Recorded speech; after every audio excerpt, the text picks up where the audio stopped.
Esperanza Rising, Las Papas, potatoes. Esperanza almost never left Mama's side. She sponged her with cool water and fed her teaspoons of broth throughout the day. Miguel offered to take over the sweeping job for her, but Esperanza wouldn't let him. Irene and Melina arrived each morning to check on Mama and take the babies. Alfonso and Juan put up extra layers of newspaper and cardboard in the bedroom to keep out the November chill, and Isabel drew pictures to hang on the walls because she did not think the newspaper looked pretty enough for Mama. The doctor came back a few weeks later with more medicine. "She's not getting worse," he said, shaking his head, "but she's not getting better either." Mama drifted in and out of fitful sleep, and sometimes she called out for Abuelita. Esperanza could barely sit still and often paced around the small room. One morning, Mama said weakly, "Esperanza." Esperanza ran to her and took her hand. "Abuelita's blanket," she whispered. Esperanza pulled her valise from under the bed. She had not opened it since before the dust storm and saw that the fine brown powder had even found its way deep inside, as it had found its way into Mama's lungs. She lifted out the crocheting that Abuelita had started the night Papa died. It seemed like a lifetime ago. Had it only been a few months? She stretched out the zigzag rows. They reached from one side of Mama's bed to the other, but were only a few hands wide, looking more like a long scarf than the beginnings of a blanket. Esperanza could see Abuelita's hairs woven in, so that all her love and good wishes would go with them forever. She held the crocheting to her face and could still smell the smoke from the fire and the faintest scent of peppermint. Esperanza looked at Mama, breathing uneasily, her eyes closed. It was clear she needed Abuelita. They both needed her. But what was Esperanza to do? She picked up Mama's limp hand and kissed it.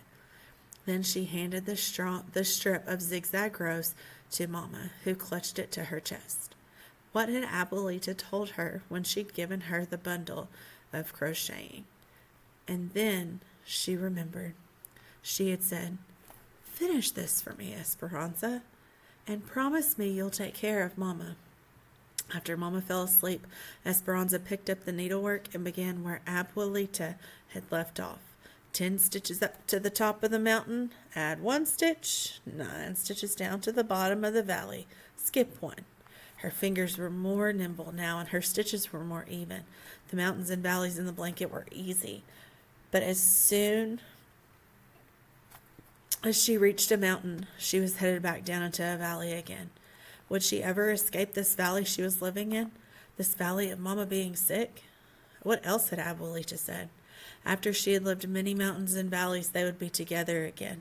She bent over her work, intent, and when her hair fell into her lap, she picked it up and wove it into the blanket. She cried when she thought of the wishes that would go into the blanket forever, because she was wishing that Mama would not die. The blanket grew longer, and Mama grew more pale. Women in the camp brought her extra skeins of yarn, and Esperanza didn't care that they didn't match. Each night when she went to bed, she put the growing blanket back over Mama, covering her in hopeful color. Lately, it seemed Esperanza could not interest Mama in anything. "Please, Mama," she begged. "You must eat more soup. Please, Mama, you must drink more juice. Mama, let me comb your hair. It'll make you feel better." But Mama was listless, and Esperanza often found her weeping in silence. It was as if after all her hard work in getting them there, her strong and determined mother had given up. The fields frosted over, and Mama began to have trouble breathing. The doctor came in with worse news. She would be in the hospital. She's very weak, but more than that, she is depressed and needs nursing around the clock if she is to get stronger. It is a county hospital, so you would not have to pay, except for doctor bills and medicines. Esperanza shook her head no. "The hospital is where people go to die," she began to cry. Isabel ran to her, crying too. Hortensia walked over and folded them both into her arms. No, she's going to the hospital to get better." Hortensia wrapped Mama in blankets, and Alfonso drove them to Kern General Hospital in Bakersfield, California. The nurses would let Esperanza stay with Mama only a few minutes, and when Esperanza kissed her goodbye, Mama didn't say a word. She just shut her eyes and drifted off to sleep. Riding home in the truck that evening, Esperanza stared straight into the alley of light made from the truck's headlamps, feeling as if she were in a trance. Hortensia, what did the doctor mean when he said Mama was depressed? In only a few months, she's lost her husband, her home, her money, and she is separated from her mother. It is a lot of strain on her body to cope with so many emotions in such a short time. Sometimes sadness and worry can make a person sicker. Your mother was very strong through your father's death and her journey here for you. But when she got sick, everything became too much for her. Think of how helpless she must feel. Hortensia took out her handkerchief and blew her nose, too upset to continue. Esperanza felt like she had failed Mama in some way and wanted to make it up to her. Mama had been strong for her. Now it was her turn to be strong for Mama. She must show her that she didn't need to worry anymore. But how? Abuelita. I must write Abuelita. Hortensia shook her head. I'm sure your uncles are still watching everything that goes in and out of the convent, and probably the post office too. But maybe we can find someone going to Aguascalientes who can carry the letter. I have to do something, said Esperanza, holding back tears. Hortensia put her arm around Esperanza. Don't worry, she said. The doctors and nurses know what she needs, and we will take care of one another. Esperanza didn't say that what she really thought. That what Mama really needed was Abuelita. Because if sadness was making Mama sicker, then maybe some happiness would make her better. She just had to figure out a way to get her here. When she got back to camp, she went behind the cabin to pray in front of the washtub grotto. Someone had knit a shawl and draped it over Our Lady's shoulders, and the sweetness of the gesture made Esperanza cry. Please, she said through her tears, I promised Abuelita I would take care of Mama. Show me how I can help her. The next day, Esperanza pulled a heavy shawl around her shoulders and waited for Miguel to come home from the fields. She paced in the area where the trucks unloaded and wrapped the wool tighter against the early winter cold. She had been thinking all day about what to do. Ever since Mama had first become sick over a month ago, they had no money coming in. The doctor's bills and medicines had used up most of what they had saved. Now there were more bills.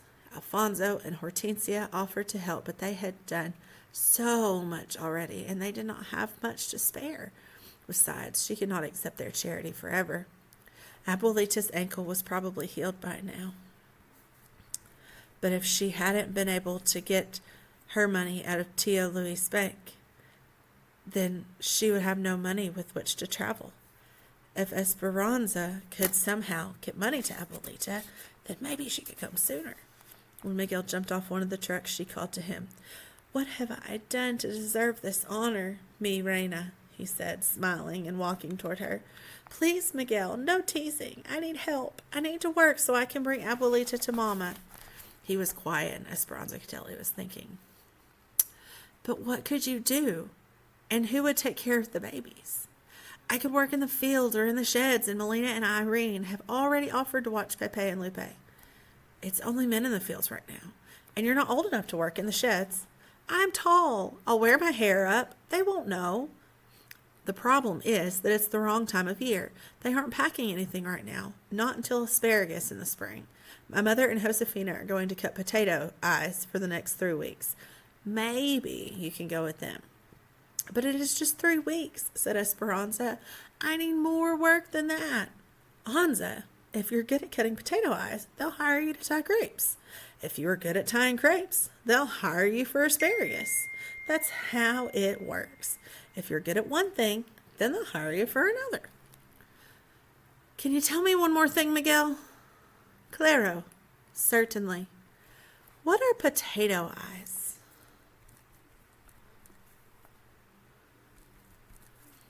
Esperanza huddled with Josefina, Hortensia, and a small group of women, waiting for the morning truck to take them to the sheds.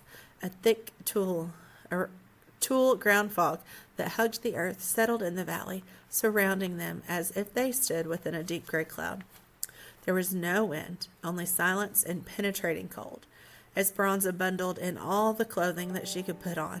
old wool pants, a sweater, a ragged jacket, a wool cap, and thick gloves over thin gloves, all borrowed from friends in the camp.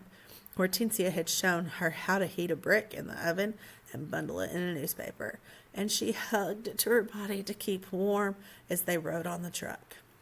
Since the driver could only see a few yards ahead, the truck rumbled slowly on the dirt roads. They passed miles of naked grapevines, stripped of their harvest and bereft of their leaves. Fading into the mist, the brown and twisted trunks looked frigid and lonely. The truck stopped at the big packing shed. It was really one long building with different open-air sections as long as 6 train cars. The railroad tracks ran along one side, and docks for trucks ran along the other. Esperanza had heard Mama and the others talk about the sheds, how they were busy with people, women standing at long tables, packing the fruit, trucks coming and going with their loads fresh from the fields, and workers talking the train cars that would later be hooked to a locomotive to take the fruit all over the United States. But cutting potato eyes was different. Since nothing was being packed, there wasn't the usual activity. Only 20 or so women gathered in the cavernous shed, sitting in a circle on upturned crates, protected from the wind by only a few stacks of empty boxes. The Mexican supervisor took their names. With all the clothing they were wearing, he barely looked at their faces. Josefina had told Esperanza that if she was a good worker, the bosses would not concern themselves with her age. So she knew she would have to work hard. Esperanza copied everything that Hortensia and Josefina did. When the women put the hot bricks between their feet to keep them warm while they worked, so did she. When they took off their outer gloves and worked in thin cotton ones, she did too. Everyone had a metal bin sitting behind them. The field workers brought cold potatoes and filled up their bins. Hortensia took a potato and then, with a sharp knife, she cut it into chunks around the dimples. She tapped her knife on one of the dimples. "That is an eye," she whispered to Esperanza. "Leave 2 eyes in every piece, so there will be 2 chances for it to take root." Then she dropped the chunks into a burlap sack. When the sack was full, the field workers took it away. "Where do they take them?" she asked Hortensia. "To the fields. They plant the eye pieces, and then the potatoes grow." Esperanza picked up a knife. Now she knew where potatoes came from. The women began chatting. Some knew each other from camp, and one of them was Marta's aunt. "Is there any more talk of striking?" asked Josefina. "Things are quiet now, but they are still organizing," said Marta's aunt. "There is talk of striking in the spring when it is time to pick. We are afraid there will be problems. If they refuse to work, they will lose their cabins in the migrant camps. And then where will they live? Or worse, they will all be sent back to Mexico." "How can they send all of them back?" asked Hortensia. "Repatriation," said Marta's aunt. "La Migra, the immigration authorities, round up people who cause problems and check their papers. If they're not in order, or if they do not happen to have their papers with them, the immigration officials send them back to Mexico. We have heard that they have sent people whose families have lived here for generations, those who are citizens and have never even been to Mexico." Esperanza remembered the train at the border and the people being herded onto it. She had been thankful for the papers that Abuelita's sisters had arranged. Marta's aunt said, "There is also some talk about harming Mexicans who continue to work." The other women sitting around the circle pretended to concentrate on their potatoes, but Esperanza noticed worried glances and raised eyebrows. Then Hortensia cleared her throat and said, "Are you saying that if we continue to work during the spring, your niece and her friends might harm us?" "We are praying that does not happen. My husband says we will not join them. We have too many mouths to feed, and he has told Marta she cannot stay with us. We can't risk being asked to leave the camp or losing our jobs because of our niece."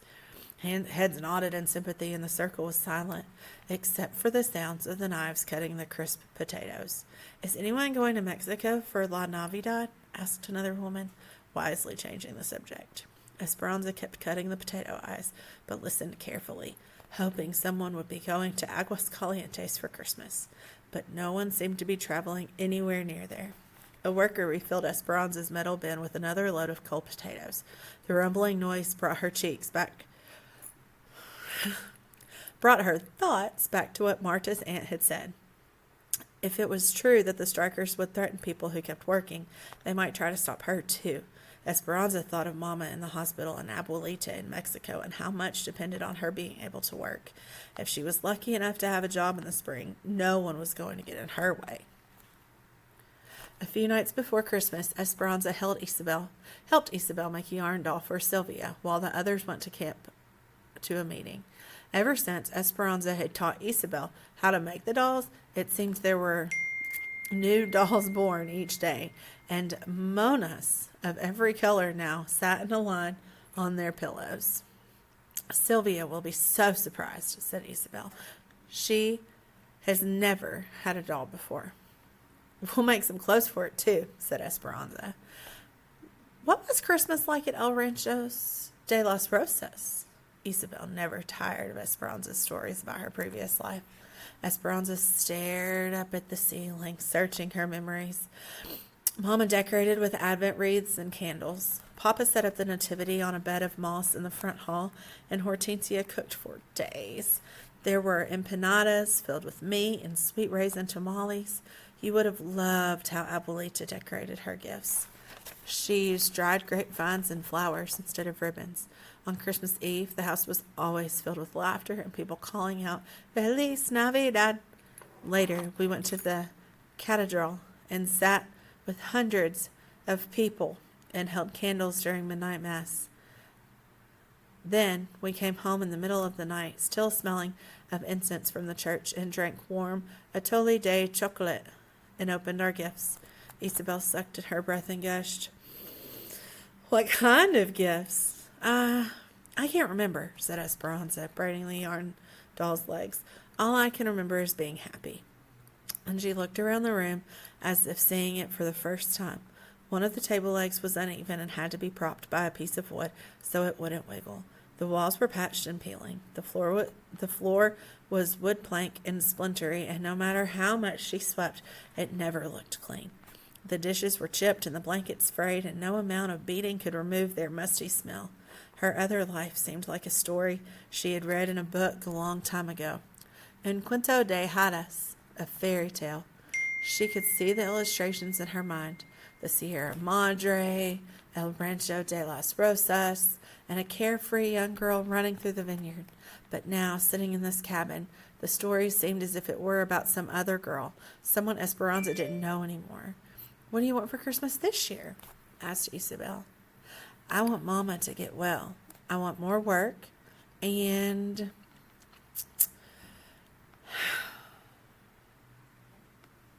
I want soft hands. What do you want, Isabel?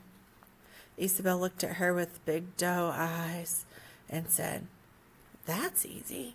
I want anything. Esperanza nodded and smiled, admiring the completed doll. She handed it to Isabel, whose eyes, as usual, were excited. They went to bed, Isabel in her cot, and Esperanza in the bed that she and Mama had slept in. She turned towards the wall, yearning for the holidays of her past, and repeated what was becoming a nightly ritual of silent tears. She didn't think anyone ever knew that she cried herself to sleep until she felt Isabel patting her back. Esperanza, don't cry again. We will sleep with you if you want. We, she turned toward Isabel, who was holding the family of yarn dolls. Esperanza couldn't help but smile and lift the covers. Isabel slid in beside her, arranging the dolls between them. Esperanza stared into the dark. Isabel had nothing, but she also had everything. Esperanza wanted what she had. She wanted so few worries that something as simple as a yarn doll would make her happy. On Christmas Day, Esperanza walked up to the front steps of the hospital while Alfonso waited in the truck. A couple passed her carrying gifts wrapped in shiny paper. A woman hurried by, carrying a poinsettia plant and wearing a beautiful red wool coat with a rhinestone Christmas tree pinned to the lapel. Esperanza's eyes riveted on the coat and the jewelry. She wished she could give Mama a warm red coat and a pin that sparkled. She thought of the gift she had in her pocket. It was nothing more than a small, smooth stone that she had found in the fields while weeding potatoes. The doctor had moved Mama to a ward for people with long-term illnesses. There were only 4 other people on the floor, and the patients were spread out. their occupied beds scattered among the rows of bare mattresses in the long room. Mama slept and didn't wake even to say hello. Nevertheless, Esperanza sat next to her, crocheted a few rows on the blanket, and told Mama about the sheds and Isabel and the strikers. She told her that Lupe and Pepe could almost walk now, and that Miguel thought that Papa's roses showed signs of growth. Mama didn't wake to say goodbye either. Esperanza tucked the blanket around her, hoping that the color from the blanket would slowly seep into Mama's cheeks. She put the stone on the night table and kissed Mama goodbye. Don't worry, I'll take care of everything. I will be La Patrona for the family now.